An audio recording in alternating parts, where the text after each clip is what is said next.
Magandang araw po sa inyo at welcome back dito sa ating panibagong video.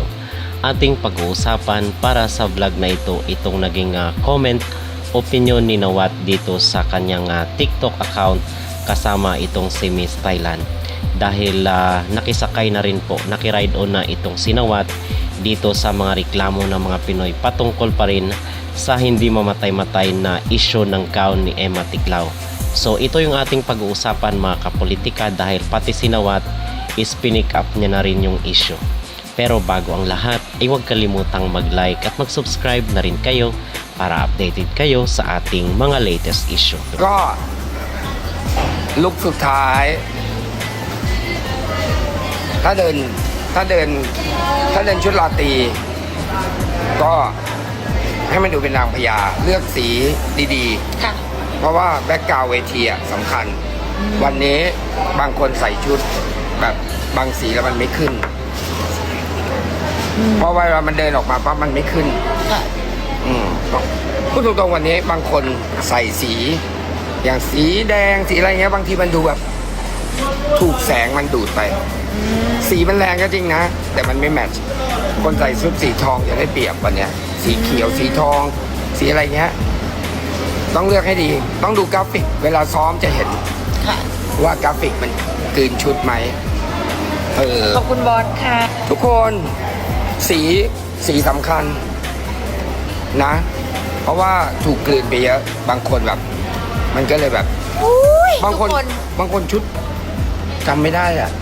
อย่าง สวยหลายชุดค่ะ อย่างสีอย่างเงี้ย ถูกกลืน สีแดง อุ้ย เข้ม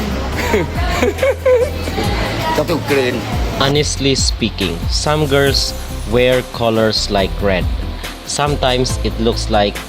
it absorbed by the light. The color is strong. It's true, but it doesn't match.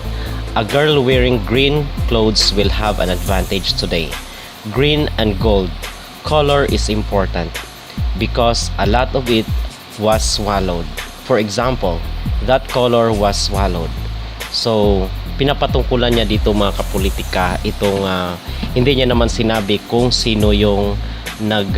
sino yung tinutukoy niya dito sa video, pero malakas ang kutob ng ating mga kababayan na itong si Emma Tiglao. So atin pong bibigyan ng opinion at ating personal na pananaw itong kanyang sinabi na kung saan ay tinutukoy niya yung red gown daw is hindi bumagay. So yung maging reaction ko naman mga kapolitika is napakarami ng mga pageant ang internationally na kung saan ay nakasuot ng pula. So wala namang di ba, reklamo yung mga judges, yung organization na mali yung isinuot mo kasi na-absorb ng light yung color ng gown mo. So parang napaka-unfair naman na dahil lang sa isinuot or kulay ng isinuot mo ay matatalo ka after all the effort at yung passion at yung panahon na iginugol mo dito, tapos mauwi lang pala sa wala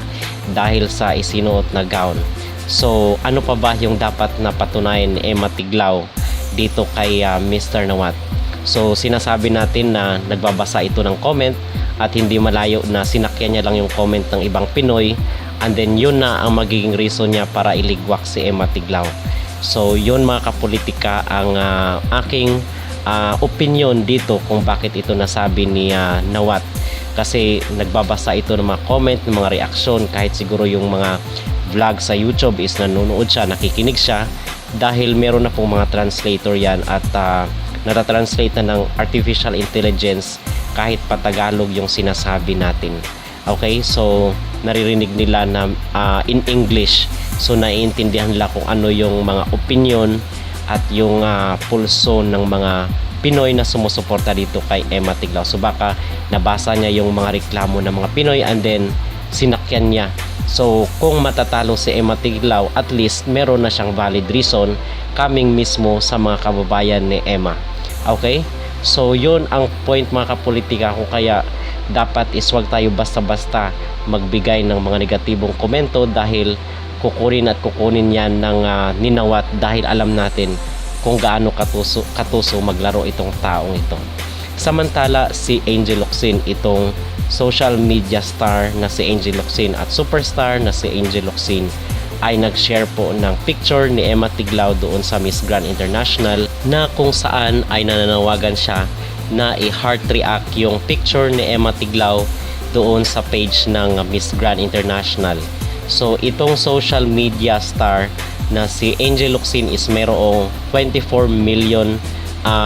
followers dito sa kanyang Facebook. So imagine mga kapolitika, yun siguro ang reason kung bakit umabot rin ng millions yung napa-heart react doon sa sa picture ni Emma Tiglao and still counting. So mag-close po today yung botohan dito sa Country's Power sa 7:30 PM October 17, 2025. Okay? So napakalaking tulong nung ibinigay ni Angel Locsin na kung saan i-share niya yung picture ni Emma Tiglao dito sa kanyang 24 million followers. Sana isgayahin rin siya ng ibang mga beauty queens at ng mga Filipino social media influencer, most especially doon sa Instagram at sa iba pang mga social media platform. At dahil nga doon sa nangyari sa preliminary competition kay Emma, ay agad na napasugod sa Bangkok itong ating mga magagaling na mga fashion designer para bihisan si Emma Tiglao sa kanyang grand finals bukas. So